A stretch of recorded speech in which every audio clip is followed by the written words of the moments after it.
to Bill Belichick's wishes on the matter. Peyton Manning messed up his neck, and the Colts said, take a hike, see you later. So no, even in Peyton Manning's Super Bowl season with the Broncos in 2015, he got hurt and Brock Osweiler went in, and it wasn't like a definitive thing that Peyton Manning was absolutely going to get back his job when he was fully healthy because he was so bad that year. I don't understand. Why do we make these – Richie, maybe you can answer this for me.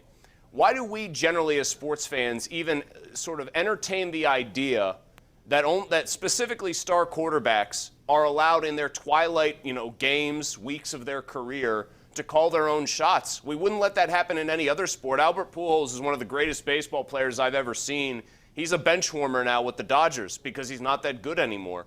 If Sidney Crosby suddenly morphed into like a fourth-line center overnight, the Penguins wouldn't keep playing him first-line minutes. So why would you let a quarterback who's playing at a very diminished level from what we're used to seeing call his shots because he, quote-unquote, deserves to?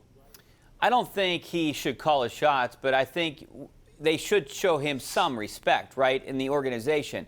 And maybe that comes as, hey, he gets injured, and then they put Mason Rudolph in. There's an excuse right there, and that's what your partner, I talked to him about that, I think yesterday or today, Andrew Filipponi, who thinks that, the Steelers are just setting it up for him to get injured and Mason Rudolph comes in.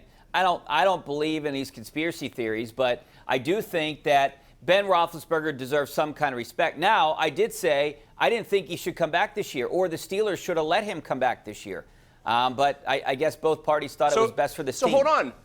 So if you say that, it's funny that you bring that up. I didn't want him back this year. I think everybody kind of knew that was going to be my take after the way last year ended. If you didn't want him to be back this year, why does he deserve some sort of deference now or respect from them now? I mean, you could say that they've given him more than he deserves by both of our reckonings, by even bringing him back, even at a $14 million, a reduced salary, takes a pay cut, reworks the deal with voidable years. If you didn't think that he should be back after last year, and I would tell you that you are in the right to feel that way, then the idea that they owe him some sort of special pillowy soft landing this year is absurd. I mean, you've got to try to win football games, and if you think the time has passed, as unlikely as that is, because it's clear, by the way, they don't like Mason Rudolph at all, and they don't think Haskins is ready.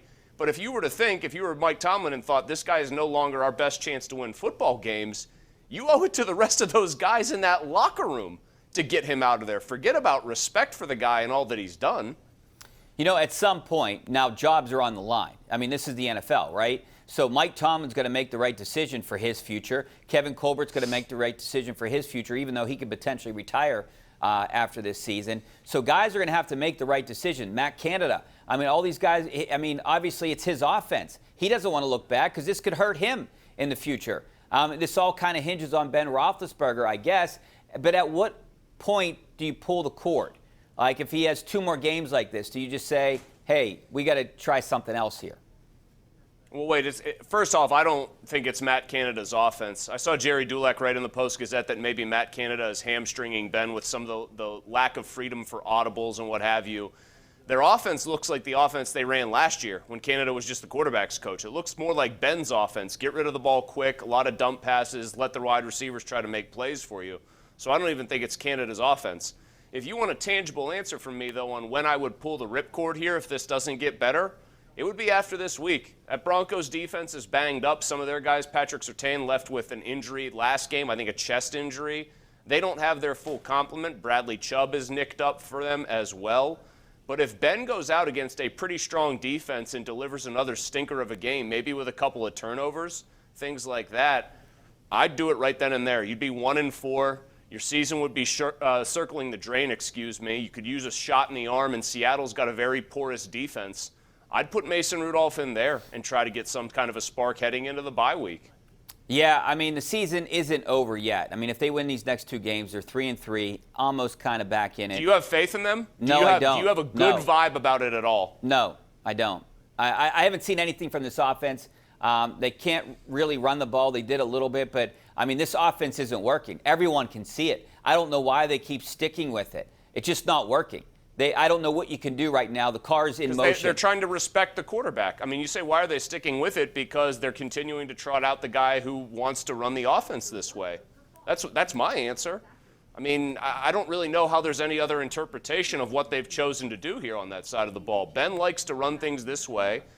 He might want to do more no huddle. He might want to do more things like that. Maybe they can sprinkle that in more often, although there's a law of diminishing returns there. But this is the way he wants to play offense. I mean, their offensive line is bad. They've got other problems, but schematically, this is what he wants to do. So I don't know what your answer is, what the answer is, unless you're going to bench him. All right, before we go to the break and take phone calls, real quick, is he the major problem right now, in your opinion? I think it's still a tie between him and the offensive line. I guess the best way I can answer that is the offensive line played their best game of the season against Green Bay, and he played his worst by far. Yeah, he's been a little off target for sure. There's no doubt about that. All right, we're taking a break. Back with your phone calls coming up next. Stay right there.